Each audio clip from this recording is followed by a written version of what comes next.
Hey guys, Sean C. Phillips here with a brand new DVD Blu-ray Tuesday shop video today. They're going to go out today, see what things came out today, see what things are on sale. I know today one of the only real big releases is Insidious, The Last Key. That's pretty much one of the only main things that came out. But in Walmart and stuff, they actually, the first, Tuesday of every month, they change out the movies in the actual section. And they get in, indie horror and a lot of other kind of stuff as well in the actual section. So definitely going to go and check, and see what new they got in there. They switched out. And if you may notice, I may be a little bit sluggish and exhausted today. The last 2 days, I slept maybe 2 hours each night, because the internet has been all kinds of problems. There's all these slow issues with the internet. So I've been dealing with that on the phone for probably 4.5+ hours total. But it looks like now it's, cross your fingers, it's working. So hopefully this video is actually uploaded on Tuesday. I was stressing about that big time, about getting this video posted, and if it was going to work, because it's been acting up the last day and a half. But, hopefully you're seeing this in HD and it's not in 480p or any of that, because I had to upload it through my phone. But we'll see. Hopefully it works out. Also, at the end of this video, there's going to be a whole ton of new DVD and Blu-ray reviews. One of the things I talk about is the horror movie called Terrifier. Really great movie. I'm going to talk about that at the end. Also, at the very end of the video, there's going to be talking about a book from Cult Epics. So definitely stay tuned to the end of the video for all that. But anyway, though, guys, let's get going and see what we can find today. Into Target we go. And today there also was Father Figures. That one released today. Let me probably talk about that one next week in my video. But Insidious, The Last Key, like I mentioned at the beginning of the video, that was pretty much the only major release. This one and Father Figures. That one's $22.99 for that one. And I think this one released today. This one called Basmati Blues. This is like a Shout Factory release. I don't know if there's a Blu-ray of that one or not, but I know that was today. But other than that, though, that seems to be all of the ones in here today. Into Walmart we go. Now I gotta keep my fingers crossed that they change out all the movies in this section, so hopefully they've been changed. But in here, though, they have Insidious, The Last Key here. That one's $19.96, so that's $2 less than that was at Target. And they have this set here, which I don't know if this is an exclusive one. It's the 4-movie collection and has, digital copies of all the Insidious films. This one seems to only be on DVD. This movie also released today, this Nicolas Cage movie called Looking Glass, which I should have a review of this one soon in an upcoming video. Just waiting on a copy of that. And this also released today, this Daniel Radcliffe film, Beast of the Burden. It's another one. I don't know too much about this one. If you guys have seen this one, though, let me know how that is. But over here, though, in the actual section, though, they did change it out. I just checked. They also added this, 4K thing over here. I don't think this was here last time. And there's, some new 4K things here, it looks like. They're older releases, but I don't remember this exact section. But over here, though, when it comes to what's new today, this one, The Second Coming of Christ, I think this was released today. Frame for Murder. This was a while back. Dance Academy was new. Honey, Rise Up and Dance. This one here, Half Magic. Permanent, which I talked about this one in, I think, my last video. This is kind of interesting one. Kind of felt a little bit like a TV show starring Rainn Wilson. This one, The Price of Fame, was today. And they have My Friend Dahmer. That one's now in stores. And this one I really like. This is about a young Jeffrey Dahmer. This one I would highly recommend you guys check that out. This one, True to the Game, was today. Dead on Arrival. This one released today. Kung Fu Traveler. The Man from Hollywood, the sequel to The Man from Earth. A Place in Hell. Ouija 4. There's a lot of stuff today. Door to the Other Side. This one that has 2 different movies called The Haunted. This one I don't know. This one looked kind of interesting. If you guys have seen this one, let me know about this one, how that was. The Butchering. They released Tokyo Ghoul. And I think this was the movie. And then the only other one I see new-wise was this one called Broken. This one was today. Oh yeah, and this was today as well. Sweet Virginia. That released as well today. And they actually have that Basmati Blues one as well. Oh, and also, this came out today, 13 Reasons Why Season 1, the complete first season. This one, though, I love this. I finished this, watched through all the episodes. It's such a sad show. I mean, I seriously cried so bad at this show, I can't even tell you. But this was amazing. And if you guys, are fans of this one or haven't seen it, and don't have Netflix too, definitely recommend you guys see this. But go into it knowing it is probably going to be one of the saddest things you've ever seen in your entire life. I mean, but it is so well done. And this past weekend I saw two different films. The first one I saw was the new Tyler Perry movie, Acrimony, which was very different for Tyler Perry. It was, like, I think the second R-rated movie he's ever done, and like the language and everything, and normally Tyler Perry's movies are always kind of like Christian themes and stuff. This one was not that kind of movie at all, and it was sort of like a R-rated, like really R-rated Lifetime movie, and it's Taraji P. Henson's character who married this man, when she was in college, and she had money, but he kept on kind of sponging off of her and using up her money to put into this battery that he was trying to invent. And it's kind of her throughout the years getting more and more and more bitter. In the very beginning you see her like at court telling to stay away from the husband, and then it kind of flashes back to what led up to this, and it goes to insane crazy levels. I did like it, though. It was a little strange, some of it, but if you guys want to see something extremely different for Tyler Perry, check that out. The other one I saw was Steven Spielberg's new movie, Ready Player One. Which from the trailers, I kind of like how the trailers didn't really show too much about what was going on, and they didn't spoil a whole lot. They showed some things, but I like that I kind of went into it not knowing too much about it. And it's set in the future where everybody is kind of wears these virtual reality masks and goes into this game, kind of like the Second Life game, where it's like they have avatars and they kind of have their own personalities and they talk to people. And these people in the world though are all obsessed with this game, and it's about this one kid who's on this game all the time. And in this world that it's set in, the Oasis, the goal is to find these 3 keys, because whoever finds these 3 keys will control the Oasis and have all the money in the world, and that's what everybody is obsessed with. The entire world is this game, so they're all trying to do this. And there's this big corporations that's trying to they have hundreds and hundreds of kids trying to get the keys so they can control the whole thing. And it's basically about this kid who's trying to get the keys first so he can control it and keep it away from this big company. That's essentially what it is. It's kind of hard to explain some of it, but I love, though, that there's a lot of really cool pop culture characters that pop in, people's avatars and stuff. I'm not spoiling anything. There's even one thing that has to do with this movie that as well. I don't want to say anything about it, but it was really cool, this one movie that they involves. But I honestly really got into the movie. It was very different for Steven Spielberg, because it was, I feel like, his first kind of throwback to his older films in a really, really long time. But if you guys saw either of those movies, though, let me know in the comments below what you guys thought of them, or what movies you guys saw this past weekend. Into Best Buy we go. Well, we'll take a look and see what they've got over here. Like I said, really the only major things today, was father figures for the big releases, and then Insidious. But let me know, though, how this Tokyo Ghoul one was. So anyway, though, guys, that's all for this DVD Blu-ray Tuesday shopping video today. Like I always say, if you guys enjoy these shopping videos, definitely give this video a thumbs up. Now stay tuned now for a bunch of new DVD and Blu-ray reviews. And the first one I got here from Shout Factory is a movie called The Tribes of Palos Verdes, and this stars the actress from It Follows. It's pretty much about her and her family, along with her brother, all moved to this really expensive area in California, right on the water. It's one of those kind of areas their house is right by the beach. You can see the ocean, and everyone kind of joins country clubs and is kind of all up in everyone's business. But they moved there to try and, because her father is got his job at this doctor's place, and he's has a whole lot of money, and it's kind of they're trying to get their lives together because her parents are having a lot of kind of relationship problems, and thinking that things are going to be better when they move here. But of course, though, things start to go bad immediately when they get there, and Jennifer Garner's character is thinking that he's cheating, the husband is cheating, and she's kind of becoming paranoid, and it's getting worse and worse and worse with what's going on. It's basically, though, about the girl, though, from It Follows in this film. I never know how to say her name. It's Maika Monroe. I never can say her name right.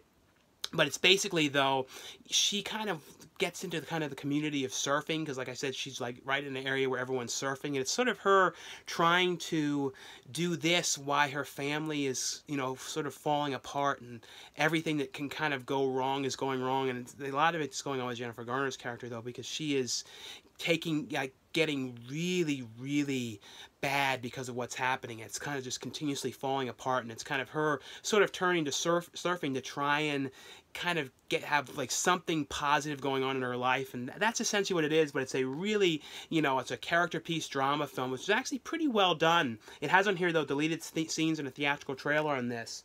The next one here is from Lionsgate, and this is a movie here called Braven, and this is basically, though, about this guy named Braven is actually the character's last name, who runs this kind of like logging company where they move logs and like cut down trees and that kind of stuff. And someone that works for him, you know, has ended up like stealing these drugs in one of his cars. He's kind of trying to, you know, with the logging truck and trying to run off with them, but they end up breaking down. And he knows about, you know, his boss has this kind of cabin out in the middle of the woods, and since they broke down, they don't know what they're going to do. They go and hide the drugs that they had stolen in the or that they're moving in Braven's cabin, and they're thinking like, oh yeah, he's never going to be out there. Our boss is never out there. But of course, though, what's going on, though, is this guy is having a lot of problems with his father, and his father is going through the early stages of dementia, and his wife is like, you know, you need to talk to your father. We might have to put him in an assisted living kind of place, so you should take him out to the cabin and talk to him. So they go out there to talk, and, you know, out there in the cabin, and the daughter comes along as well. She's kind of sneaks in the car.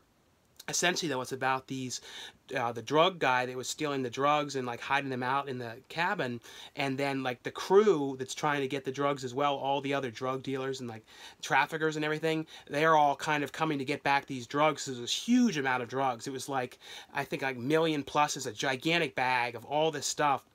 But essentially, though, they're like, well, we need to get these drugs back, and, you know, we're going to kill them. We're going to kill Braven and his family to get these drugs back. And it's pretty much about him trying to protect his family and dealing with his father, who's dealing with dementia. And it's like the whole thing about trying to protect themselves. It's actually a pretty crazy movie. It was reminding me a little bit of, like, taking, like, Surviving the Game mixed with, like, The Edge, all those kind of movies out, like, in the woods, kind of during the snow and stuff like that, like, sort of those kind of ones. I actually really like these kind of movies, and this was actually a very, very tense movie. The actor who plays the father is from Don't Breathe, but I would really highly recommend you guys check this one out. I really got into this movie, and actually a little different compared to these kind of movies, and some different twists and stuff in this one. Really, really, though, this one really was good.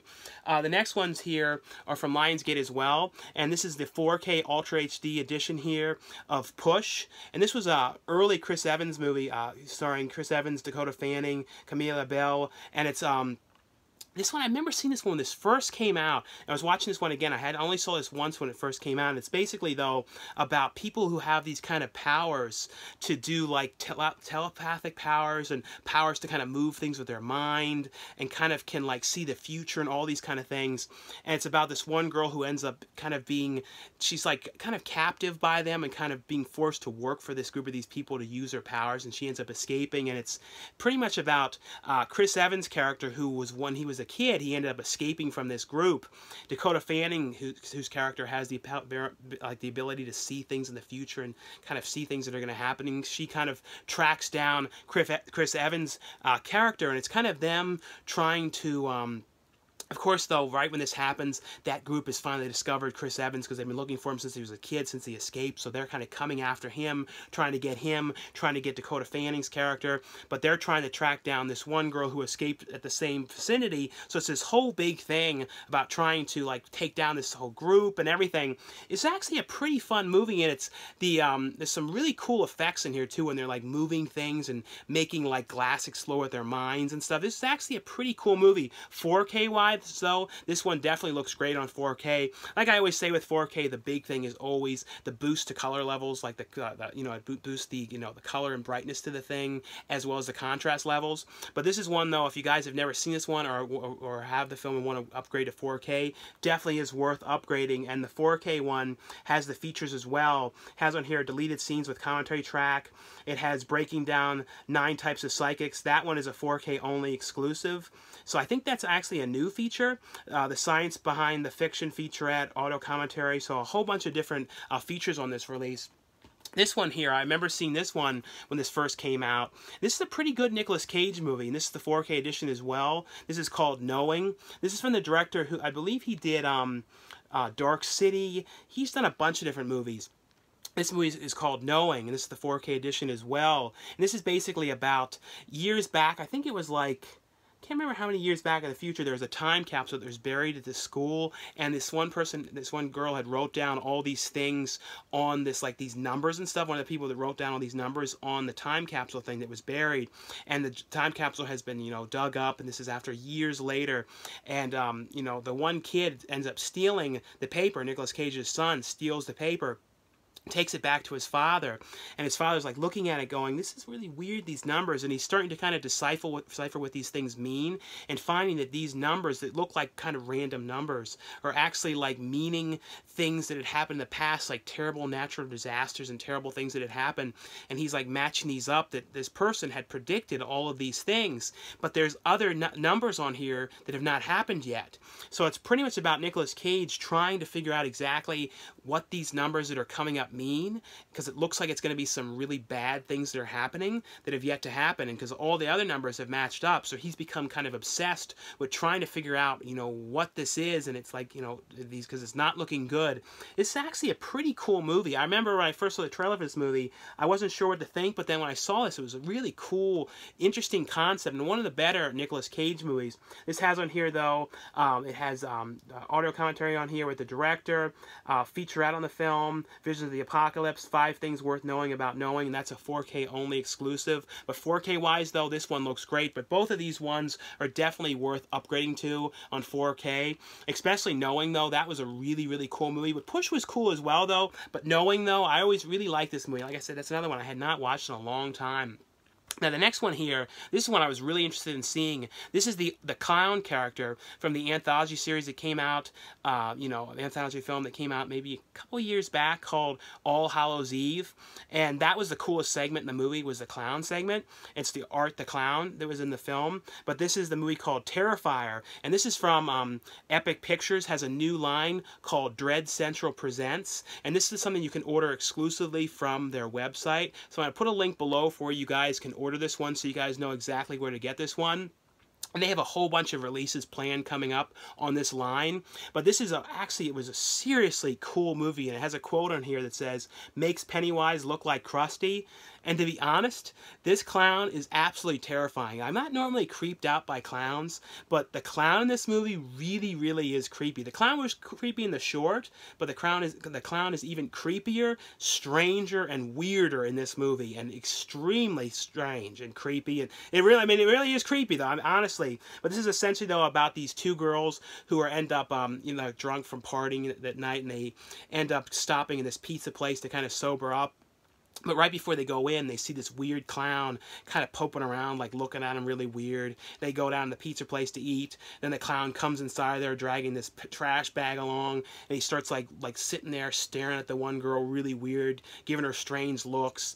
And the one actress in this one, Catherine, I think, I never how you say your last name, Cochran, Cochran. I never can say her name right. But she starred in, you know, Return to Nukem High, both the Return to Nukem High films. She's in this film, but she's like taking pictures with him and like messing around with this clown. But what ends up happening though is this clown, as you know, is nuts. And the clown basically is going after these girls, and they end up in this like warehouse building. And it's kind of about what's happening. And it's a total throwback slasher movie to like, you know, real 80s style. All the gore in this movie is total practical effects. And they really went for one practical effect, which was amazing in this movie, the one thing that they've made. This was honestly though one of the better movies in a long time, better like indie slasher films, because a lot of times when people try and make like throwback slasher movies, they don't always work, and they're kind of like have like a sort of a strangeness to them. This one genuinely feels like a lost 80s film. It really has that vibe to it, and it feels like one of those movies too that you could really go back and watch again. Has like a lot of rewatch value.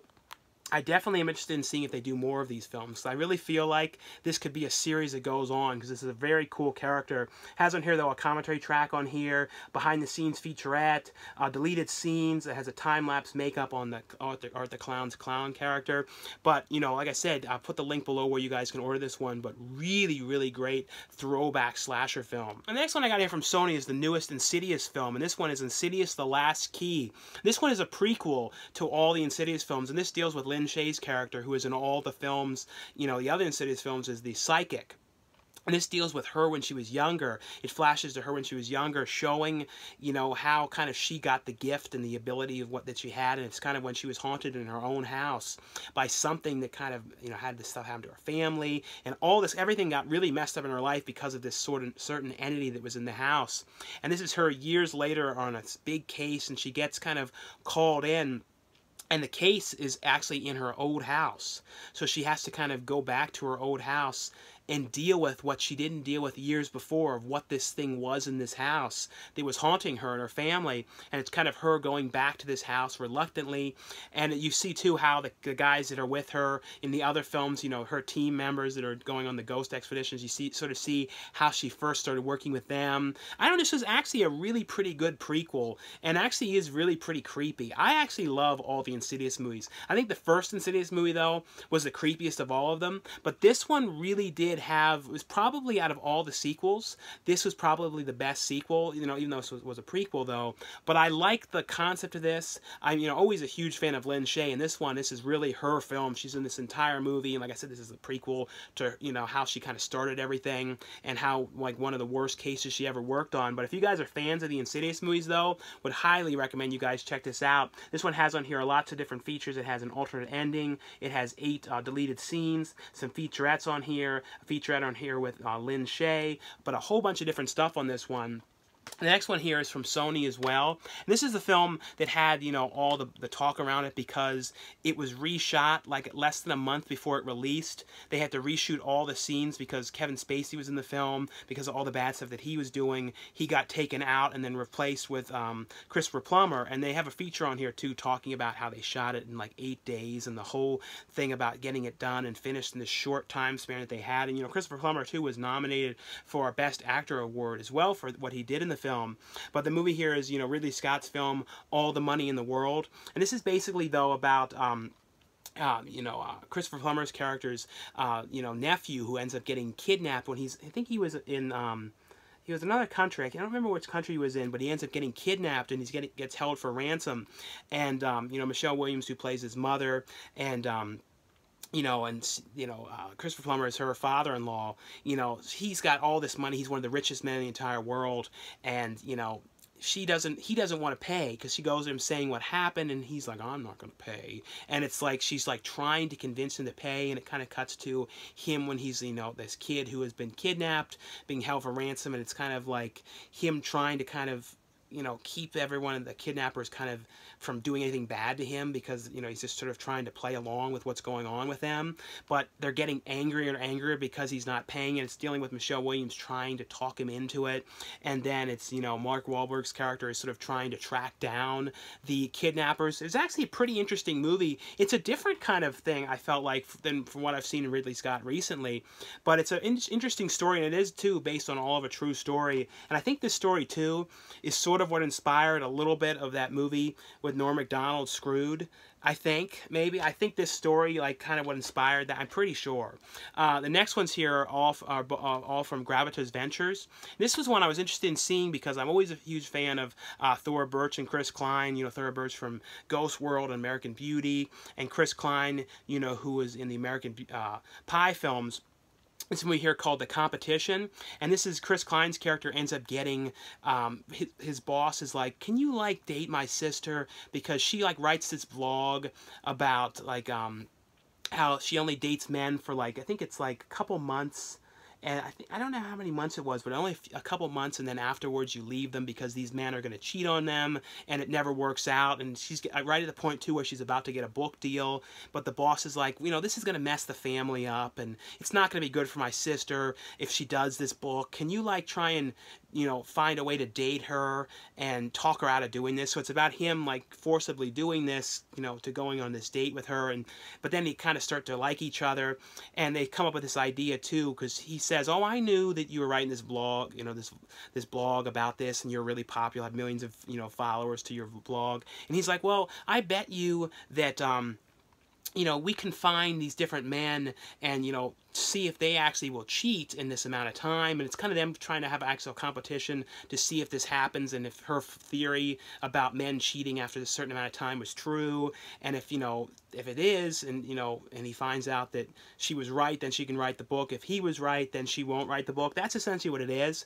But it's a kind of fun romantic comedy. But like I said, I'm always a fan of Thora Birch, so I was actually really interested in seeing this. This is from Garret's Ventures as well. It's a movie called Delirium. This is about like a group of these college kids who are doing, they do like vlogs and like stuff like that, showing like haunted things, and they're kind of all about trying to get viewers and views and doing things for views. And they end up like to sort of join their group, sort of like their fraternity kind of group. They have to, people have to kind of do things for them, and they kind of challenge this guy to go into this old abandoned, said to be haunted house where like the guy killed his family and all this weird stuff had happened.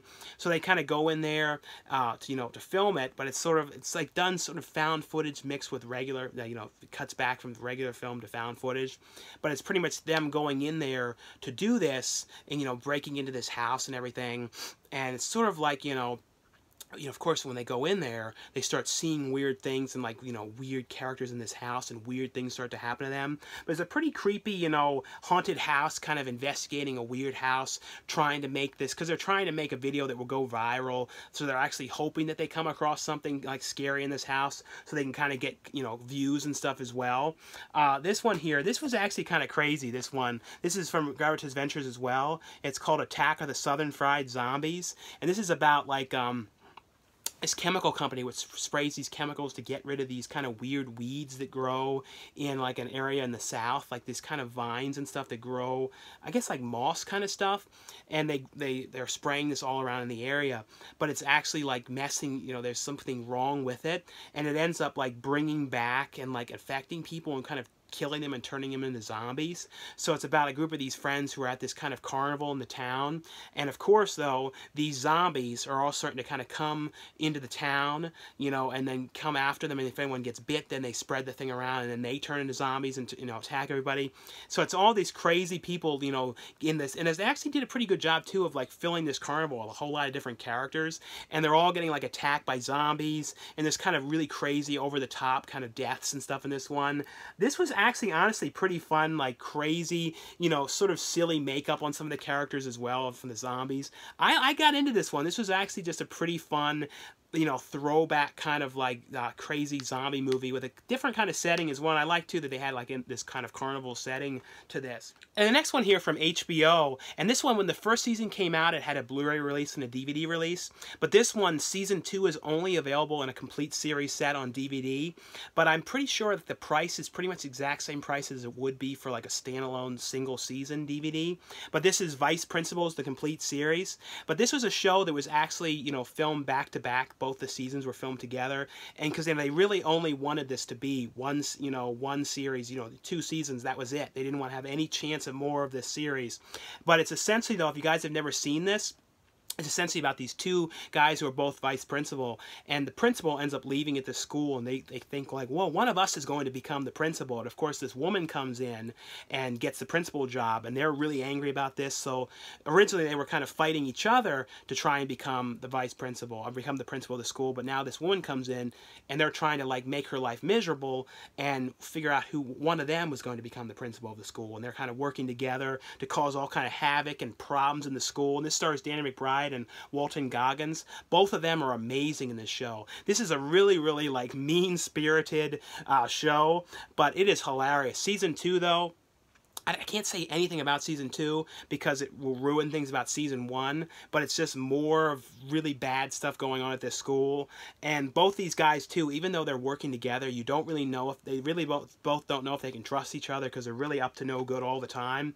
But this is absolutely a hilarious show.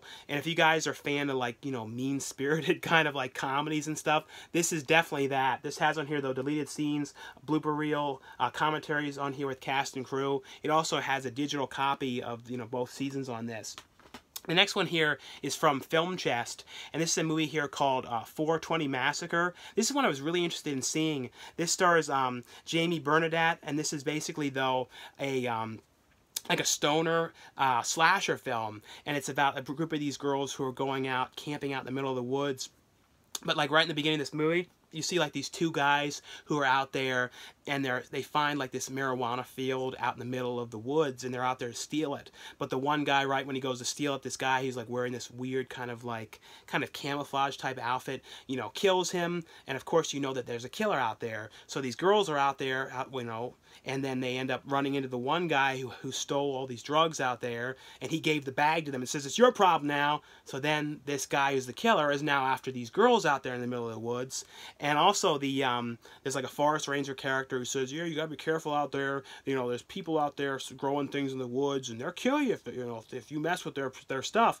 And the guy, though, he was like a great character actor who was in like Trilogy of Terror, and he was in Blue Sunshine, which is an amazing movie. But this is a throwback slasher film, and it has like modern music in it, but then like when there's like the kill scenes, it sounds like music from like, and it's like the music that it is a different kind of throwback than I think a lot of people would think.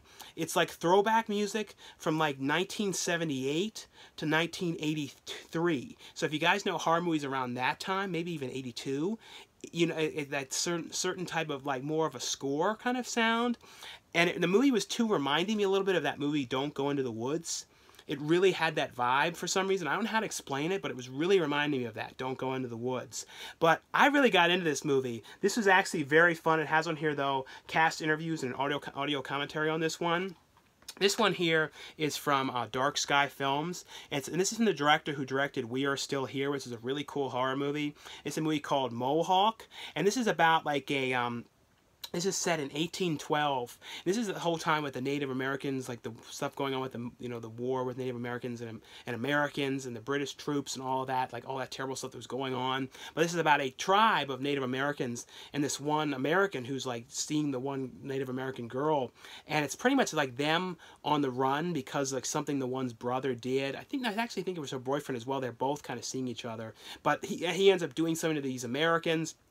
And this whole troop of them are all coming after them out in the woods, and it's kind of them, the Native Americans, and the one guy who's like with them trying to kind of like, you know, fend themselves off from these guys, because these are like relentless guys. They're coming after them, attacking them, and it's some real crazy gore and stuff. It's like, it's a different kind of movie than We Are Still Here, but if you guys like sort of like Ravenous sort of feels a little bit, and the area too, they filmed in one area that kind of reminded me of the place where they filmed Ginger Snap's Beginning. I don't think it was the same area, but it reminded me of that area quite a bit, because I think this might have been filmed in Canada, but I don't know for sure. But this is actually a pretty interesting, different kind of movie. And the next ones here, these are German releases, so these ones are Region B locked releases, these next two ones. So keep that in mind, so you guys have to have a region-free player for these. And they're from a company called Deriadro. I'll put a link below, though, for the company. But this is a movie here called Ditch Day Massacre. This stars Bill Oberst Jr., he's always amazing. Like, I'm a huge fan of Bill Oberst Jr. He's in, like, a lot of great indie horror films. He was really great in this. Like, he steals the show on everything. In this one, he's like the star of this movie, so he's in the entire film. But this is basically, though, about a group of these kids who end up ditching school and, you know, staying home and inviting their friends over to party. And you find out more about something that happened in the beginning with this one girl. But for one reason or another, Bill Oberst Jr. is kind of like stalking these people in their house and watching them. And he ends up breaking in, and he goes and kind of kills them off one by one and like attacking them. And it's like he's got his motives and reasons for what's going on, but he is like totally crazy in this and gets like really, really nuts. And there's lots of interesting twists in this one. But this was a really fun, crazy movie. If you guys are fans too of Bill Oberst Jr., who is always, like I said, great. He was like in episode 2 of like Scream Queens.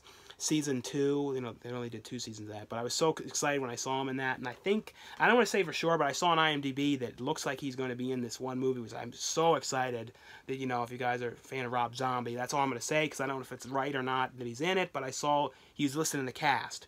But, it's another one from the same company called Attack of the Killer Donuts. And this is like crazy. This is like a Attack of the Killer Tomatoes type movie, but it's Killer Donuts because like this one uncle was like inventing these weird serums, and something ends up bringing the, you know, he can bring like inanimate objects to life, and it ends up bringing these donuts to life in this donut store, and the donuts are all kind of coming alive that go home with people and attacking them in crazy ways. And it's like pretty much like like I said, like the Killer Tomatoes, but these kids are kind of having to try and figure out how to like stop these donuts, and there's all kind of crazy donut related deaths and stuff. This is very, very fun, but like I said, keep in mind both of these releases here are Region B locked. The next ones here are from Umbrella Entertainment, and this one is a region-free release, so this is all region, this particular release. This is a movie called The Chant of Jamie Blacksmith, and this is, you know, set, it's in 1901, and this is in Australia. It's about like the Aborigine people and like kind of the racism that was, you know, brought to them from the people, you know, the white people in the area, and kind of the way they were treated. And it's about this one who is mixed race, Aborigine, and it's kind of about him getting taken in by this family and raised by them, this white family, and it's kind of like it sort of deals with what they're trying to do, and kind of how, but and like kind of all this racism and the bad things that are given to this guy, and the things that he witnesses around him, and that's essentially what it is. But it's about him like with this woman that he's with, and then it's things that are going on around him make him get to the level of kind of getting more and more angry at the world and more upset with what's going on. It kind of leads up to this kind of crazy what goes on in this movie. But a really great release here. It has a commentary. It has a introduction on here. It has a interview here with the director. It has an interview with Tommy Lewis. Commentary track on here. A bunch of other interviews. Documentary on the about the casting of the Aborigine lead actors on this one. But a really great release. This one here, though, this is region locked. So this is a region, it's actually in the PAL format, so you guys have to have a region-free player for this. But this is a movie, it's an Australian exploitation film called Money Movers. And this is like, I feel like this definitely inspired a lot of those kind of movies that were about stealing from banks and stuff like that, and stealing from places that kind of deal with like money, like huge groups of money that they bring in and out of the place.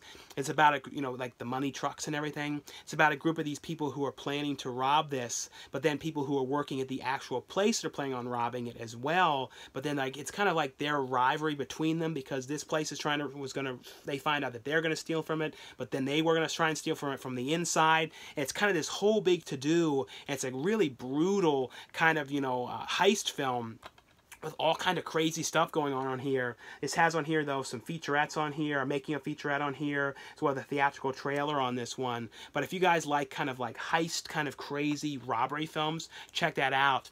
This one here is a movie starring Ben Mendelsohn, like an early movie with Ben Mendelsohn, you know, called Kasi, I believe that's how you say it. And he ends up getting a job working at this, you know, this nut house, you know, in the theater program, because he's like a theater director, but he, you know, he's trying to get work, so he goes there to put on this play, but he's like trying to put on a play at this insane asylum with these people who have all these quirks and all these kind of problems. And it's kind of about him dealing with other things going on in his life, but he's trying to put on this play, and he's dealing with like, because it's a really, really sophisticated play, and it's in Italian, and there's someone there who's trying to help him along the way get this thing done. But it's kind of about all these sort of issues that he has trying to put this thing on, and it's kind of like some crazy, wacky stuff that are happening. If you guys like things like Waiting for Guffman and things like that, I would say check this one out here. This one, though, is a region-free release.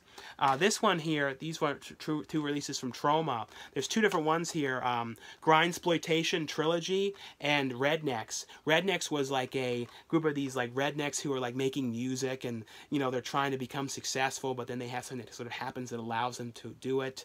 But it's like kind of all this kind of wacky redneck kind of humor in this one. The fun thing about Troma releases, though, is always the intros that Lloyd Kaufman does. That's one thing I always really like. But I wanted to mention a lot here, though, about Grindsploitation, the trilogy, the Grindsploitation Grindsploitation trilogy, because it has 3 different movies on here. Grindsploitation, the first movie, Grindsploitation 2, The Lost Reels, and Grindsploitation Video Nasty. On the first film, though, I have a little part in one of the segments on this. But it's basically all stuff done in the Grindsploitation style. So it's got like Grindsploitation trailers, little short films, all that kind of stuff together. And like I think each movie is about 2 hours long, or a little over 2 hours. And it's, like I said, it's a whole grouping of trailers, you know, all new original stuff in this. So if you guys are a fan of Grindsploitation, throwback kind of slasher, kind of horror movies and all that kind of stuff, check this one out here. And these have, you know, introductions as well by Lloyd Kaufman. And this one here, I'll put a link for where you guys can order this. This is from Gator Blade Films, I believe, the company releasing this, and this is I Dared You, Truth or Dare 5. And this is the newest in the Truth or Dare series. And, you know, the killer, like, who wears the mask, and it's kind of about people who are daring each other to do things, and they end up killing each other. It's kind of real crazy stuff. But in this, though, it's about like the killer who was thought dead has now come back, but he's also going to get revenge on Joe Winecoop's character, who put the original guy away in the, you know, in the past. And it's kind of like a crazy, you know, slasher movie. And this has in here Scott Templeton and Tim Ritter are both directing together on this, and Scott Templeton's character is around like killing people and stuff. It's a crazy. If you guys are a fan of the Truth or Dare series of films, though, would highly recommend you guys check this one out here. This has a theatrical trailer on here, a blooper reel, behind the scenes footage, and a photo slide gallery. And the next one here is from Time Life, and one of you guys know this one is available. This is the Rock and Roll Hall of Fame in concert. This is like all from 2014, 15, and 16 ceremonies of the Hall of Fame. It's got all kinds of performances in here, like with Cat Stevens, Deep Purple, ELO, Green Day, Pearl Jam, Peter Gabriel. So there's all kinds of, you know, appearances, and like, you know, a lot of these bands too hadn't even been together in years, coming together to do some performances and things like that. I've heard a lot about this too, because Howard Stern was talking about going to this, you know, like a month or so back. But if you guys are fans of, like, you know, kind of like concerts and sort of reunions and stuff like that of groups coming back together, check this one out. Now before I go, I want to show you guys here, Called Epic sent over this book, and I had to cover up a couple things on here that I couldn't show. But this is a book that they have released, and this, if you guys get this one exclusively from them, their edition, it has this cool like silver color around the sides, and it also includes in here a trailer reel DVD here of a bunch of trailers and of their releases on this. But this is a book here talking about a number of their releases that they, you know, pretty much most of their releases, and it has in here like the contents. It talks about some of the things that it has, and it talks about horror segments in here, erotica, Betty Page, the Tino Bass films, and a bunch of different things. And I can show you guys some of the stuff in here, like they show in the horror section here. They have some stuff. Like I have to see what I can show, because I put like little things in here to show what I could and couldn't show, because there's like some nudity and stuff in here. But stuff like In a Glass Cage in here. And it's got all kinds of stuff like interviews and stuff, talking to some of the directors. It talks to the director in here who directed the Necromantic films, you know, and The Death King. And he has an interview in here talking about, you know, like an exclusive interview in here with him talking about his films. So it's, if you guys are fans of all these things, in our introduction here, talking with Tino Bass about his films, but a really, really cool book here. I just want to let you guys know this one is available, and I'll put a link, though, below where you guys can get that. I can't, like I said, I can't show too much in here because there is a lot of adult stuff in this book. But anyway, though, guys, that's all for the review portion of this video. Thanks again for watching and subscribing, and I'll see you guys later.